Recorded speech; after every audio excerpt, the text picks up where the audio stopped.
তুফানের পরপর আসলে আগন্তুকেরই অবস্থান। আমি প্রত্যেকটা আর্টিস্ট যখন কোনো কাজ করে খুব আশা নিয়েই কাজ করে। এই যে ভাইয়া একটা কথা আমি বলি, কম্পিটিশন ওয়ার্ডটা আনবেন না। কম্পিটিশন ওয়ার্ডটা আনলে আমার কাছে কেন জানি নেগেটিভ ওয়ার্ড দাঁড়ায়। সো নেগেটিভ কোনো কিছুই আমার কাছে আনবেন না।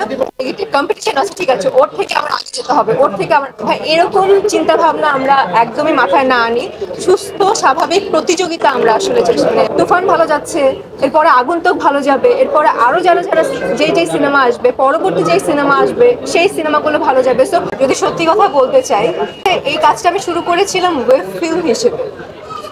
সো ওয়েব ফিল্ম হিসেবে করছিলাম বাট হঠাৎ করে মনে হলো, আমাদের টিমের মনে হলো এটা সিনেমা। অনেক সিনেমা আসলে হয়ে যায় ওয়েব ফিল্মের মতন, বাট ওয়েব ফিল্ম করতে গিয়ে আমরা সিনেমা বানিয়ে সো সিনেমাটা হচ্ছে লার্জার দেন লাইফ। সিনেমা হচ্ছে একটা বিগ ক্যানভাস। সো যেহেতু ওয়েব ফিল্মটা সিনেমার মতন হয়ে গেছে, সো এখানে আসলে নিশ্চয়ই কোনো কিছু আছে দেখেই সিনেমার মতন হয়ে গেছে। যেই সাইকো থ্রিলার মুভি বলা হয়, সে পুরো একদম সাইকো থ্রিলার মুভি একটা বলা চলে আগন্তুক।